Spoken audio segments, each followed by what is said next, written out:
Republicans are staring down a midterm test that could define the next decade. The House majority is razor thin, the stakes are enormous, and the clock is ticking. Which races will decide the direction of the country? What issues will determine the future of the America First movement? And why the margins may matter more this year than ever before. I'm Scottie Nell Hughes, and this is Perspective Margin of Power. The GOP's midterm crunch and the real countdown starts now.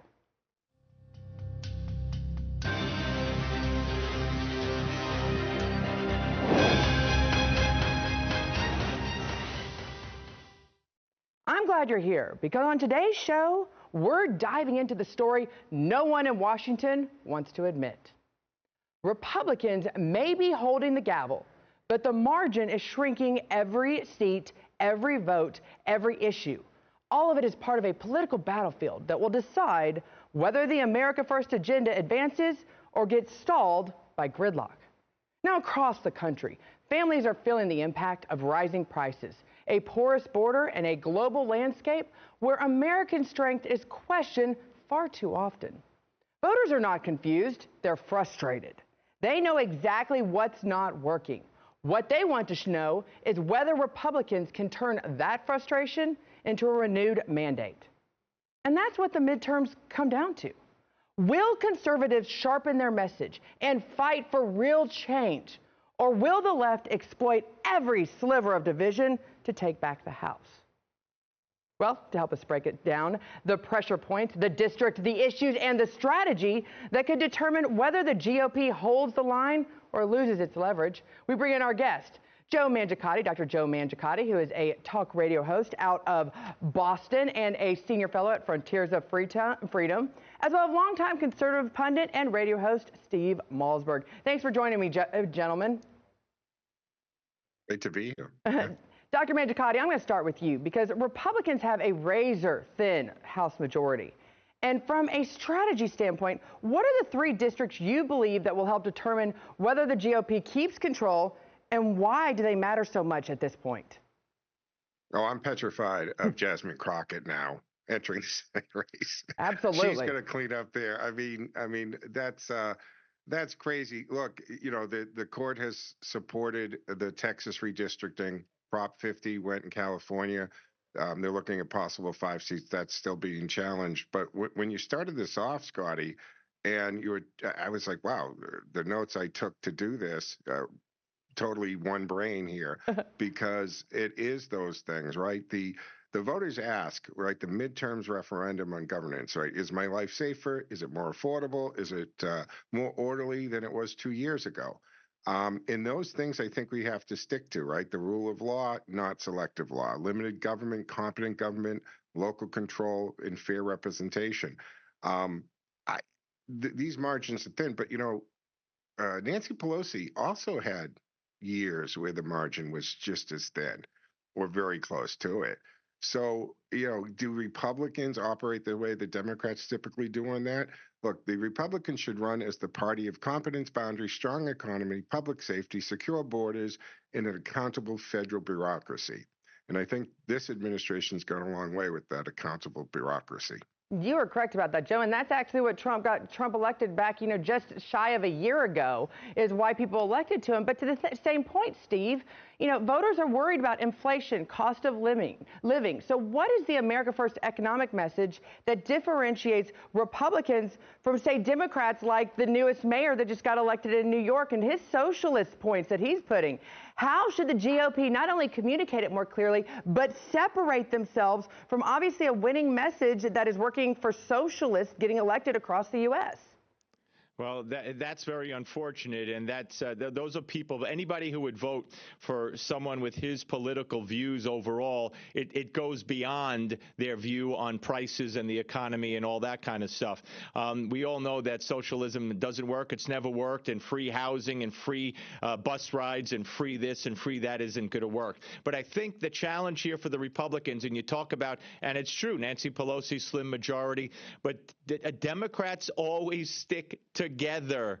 Democrats don't fray. So a 2 or 3 or 5 seat majority, you knew they were going to vote in lockstep. I'm not saying that's a good thing, and I'm not saying it's a bad thing that Republicans don't necessarily do that. But what Donald Trump has to do, and the Republicans have to do, is get a message, get a better message, and tell people, look, I understand. I've only been in office for a year, but look, gas prices are down. Pick the things where prices are down. Say, I know that's not good enough, but we're working on it. Here's what happened under Biden after his first year. I think his second year, inflation was up 9%. Spell it out, point it out. And also, I think, Scotty, it's very important to point this out, that if the Democrats gain control of the Senate and the House, and especially in the Senate, you know what they're going to do? Say, hey, folks, you want Washington, D.C. and Puerto Rico to be states? Do you want the Supreme Court to be stacked? And it's just, and do you want the filibuster to end? James Carville has said that if they win and get control, these are the things they have to do, and they will. But it's never talked about by Republicans. I think that's as important almost as the price of eggs to many, many people, and they have to start pointing out what a radical leftist crazy party it might take power and end this country as we know it. You know, that's the thing, Dr. Mangiacotti. Steve brings up a great point. It's the public exposure. And you look at it, and Republicans, I mean, even all the way up from President Donald Trump going after Marjorie Taylor Greene, the Republicans do not look unified right now. Does that mean that the Democrats are 100% lock and step, that they all get along, that they all sing Kumbaya? Why are the Democrats able to present a more unified, solidifying front than Republicans are at this very crucial moment? No, they're not, but they don't let you see that, right? I mean, you've got Newsom defending Joe Biden still, and you know they don't air their dirty laundry as much as Republicans tend to do that. But if Republicans want to hold the House and Senate, they need like a DeSantis-style playbook: clear priorities, measurable results, coalition on growth, modern turnout machine, right? That's a big thing. Democrats have had voter turnout down to a science for years. See, the voters don't need perfection. They need confidence that the government will protect public safety, secure the border, and stop crushing family budgets. So run on outcomes, not outrage, to Steve's point, right? The outcomes point to that. I think Trump probably used the wrong vernacular during the campaign, saying, we'll get the cost down. I think he should have said, we'll get the inflation rate down. Most of those prices, guys, have been reset. They ain't going anywhere. Now, some things can, right? The eggs have gone down, fuel is down, gas is down $2.50 in some of these, mid United States. But the real thing to get down is, of course, diesel, because that's how our food and our items get here is diesel locomotives, diesel trucks. Get the diesel down, prices will actually come down a little bit. You don't want massive deflation either. That's just as bad as inflation. But the real growth of our wages is actually up already, right? And those are the things. I'm going back to run on the outcomes, not the outrage. Tie cultural issues to parental rights, local control. Expand that coalition, especially Hispanic voters. Embrace early voting. Again, they've had this voter turnout machine going on for years. Republicans, embrace it. Don't fight it.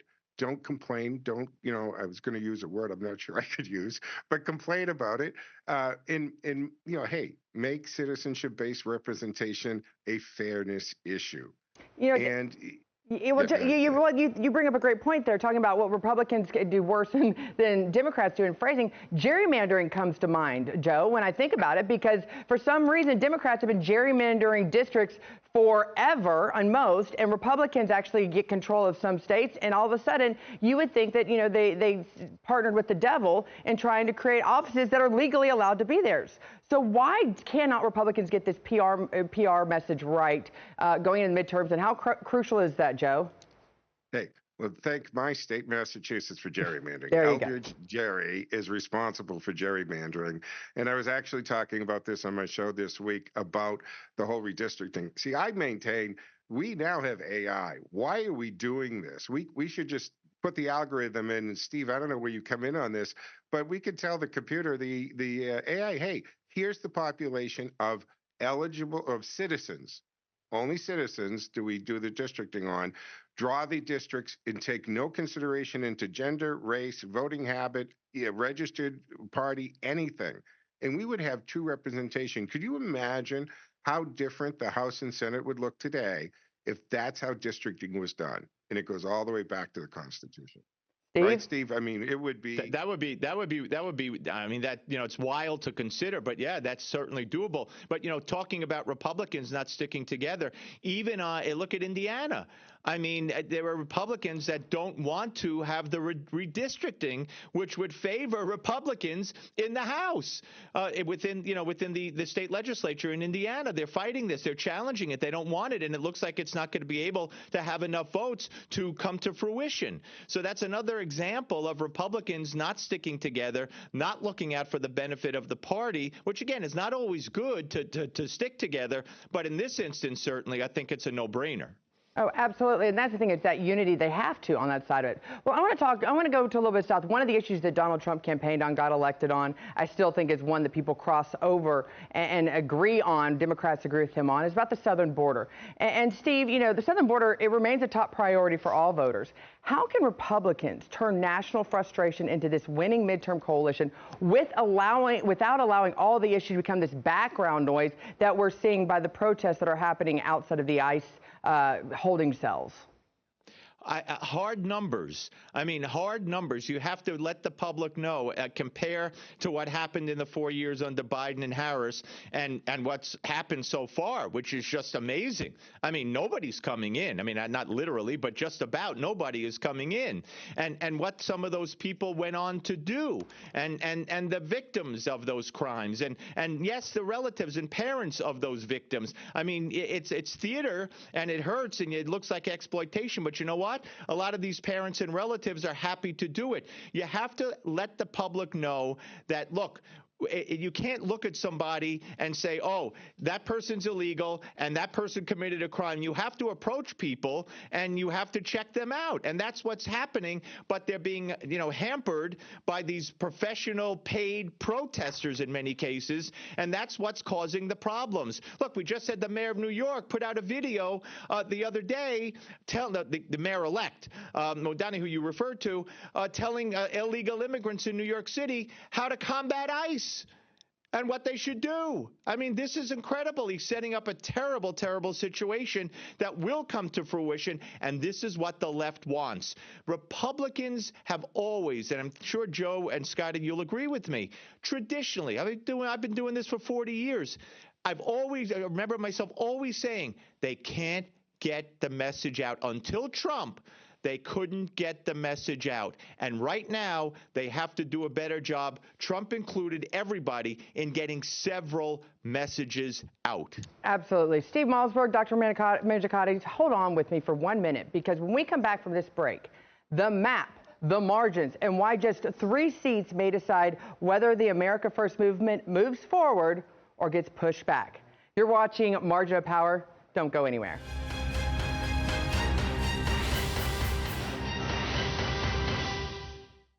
Welcome back. Now, before the break, we laid out the challenge. Now, let's dig into the real questions shaping the GOP's path forward. Questions like Republican leaders must answer if they want to hold the majority and push the movement ahead. I want to bring back in our guest, Dr. Joe Mangiacotti, a senior fellow at Frontiers of Freedom and a radio talk show host out of Boston, as well as longtime conservative pundit and radio host Steve Malzberg. Thanks for joining me again, gentlemen. Sure. Okay, Dr. Mangiacotti, I want to start with you because national security is shifting rapidly with geopolitical uncertainty. What do you feel like America First foreign policy looks like going into the midterms, and how should Republicans frame the contrast with the current administration with the previous? Well, it looks like a lot of boats blowing up in the international waters, what it looks like right now. But I think, look, Donald Trump ran on securing the border. We were told it was secure this whole time, and it wasn't, of course. And he basically shut the border down on a weekend, secured it, to Steve's point earlier, almost nobody's crossing. I mean, compared, just an incredible drop in illegal crossings that have happened. going also to the deportation, right? We've got many of these self-deportations. Steve mentioned earlier about, you got to check this. This whole thing about going after ICE, I think that has to be part of the messaging, because people are the messaging on the left is so that these are evil Gestapo type tactics. This is a duly authorized by statute federal law enforcement agency doing their job.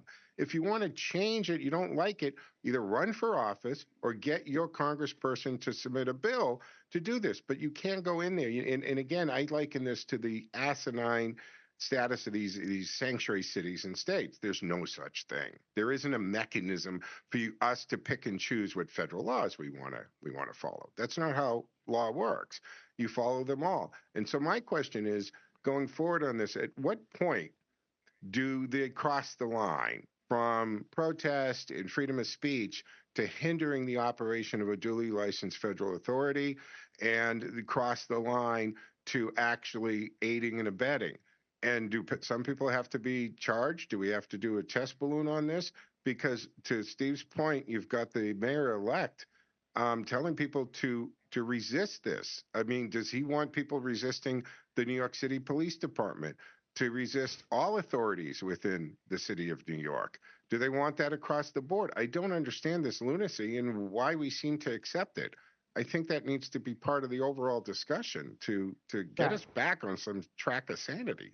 Well, and to Dr. Mangiacotti's point, Steve, we talk about we accept it. We're not the ones accepting it. There's a lot of people that are accepting it because they're reelecting the royal we, exactly, the American people we. But to that side of it, you're looking at right now, you're looking at Democrats. They're obviously very motivated because they feel like as long as President Trump is not on the ballot, as long as there's not a Trump on the ballot, Republicans and conservatives are not motivated to go vote. Do you feel like, what can the Republican Party do to engage their voters this year to go vote, even though Trump himself is not on the ballot? Yeah, well, it's going to take a lot, because Democrats have the message, they have the media to put the message forth, even though it's a false narrative in so many respects on so many issues. So they're up against that. But also, here's what the Republicans have to say, and cite the examples. Democrats, just like Kamala Harris and the left, when she was running, was talking about trans rights and trans this and trans surgery and what we have to say now, or Republicans have to say now, is look who the Democrats have aligned themselves with. Look who Democrats have fought for, and by doing so fought against, when they defended the deportation of a gang member whose wife had called the police and said she was being beaten or whatever, and they went to one of the top senators went to visit him in a foreign country in a prison. They're taking the sides of the wrong people over and over, the criminal, the illegal alien, right on down the line. And this has to be pointed out from their own words, and what it means, how crime is affected by it, how everything's affected by it. Scottie, let me just put something in perspective, though. This is always hard. I know you know this. I know Joe knows this. But what the media doesn't tell you, if Donald Trump, if the Republicans lose 62 seats in the midterms in the House, that's one less than Barack Obama lost in 2010 during his first midterm. Donald Trump in 2018 in his first midterm lost 40 seats in the House. I mean, my goodness, if the Republicans this time around lose the majority by 2 seats, the media is going to say, oh, what an indictment of Trump. Oh, they're not going to put it in perspective. But it's a hard thing in the midterms, first midterm, to keep a majority, to keep the seats. So they got their work cut out for them. Yeah, and history doesn't actually go to the person and the party that's in power's favor. History usually reverses. But then again, nothing's ever traditional when it comes to President Trump. That being said, Dr. Mangiacotti, who's in charge of putting this out? We keep saying Republicans need to do this, Republicans need to do that. Who are those Republicans putting it out? Is it the RNC? Is it the White House? Who is actually supposed to put these talking points out, and why haven't they done it yet? All right, that's a great question, but I also wanted to point out, okay, because to Steve's point about Trump's not on the ballot in the midterms, I think the argument should be he is on the ballot, and that's the way the Republicans should frame this, because we know what's going to happen if the Republicans lose either the lower, upper, both chambers, we're looking at impeachments and chaos and actually persecution happening, the whole bit. So I think Republicans at the state level, national level, all these candidates, they have to say, look, Trump is on the ballot. Believe you may not see his name, but he's on the ballot. You've got to go out. And we saw this phenomenon with Trump, the people who haven't voted in years, right? Going back to 2016, went out and voted for Trump in 2016, avoided the polls, wouldn't answer them truthfully, right? So we had all the bad data, but they went to the poll and they cast it for Trump, and they did it in 2020 and they did it in 2024. And I think that we the Republicans, that is, or the Republicans need to say to everyone, he is on the ballot. You understand, not getting out as if he was on the ballot and voting that ticket is going to absolutely handicap his second half of his second term. It's going to cause impeachment after impeachment.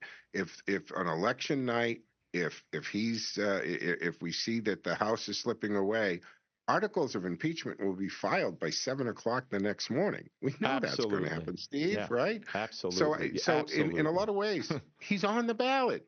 So get out and vote. And who's responsible to your question, Scottie? Obviously, absolutely the RNC. Trump's the head of the RNC.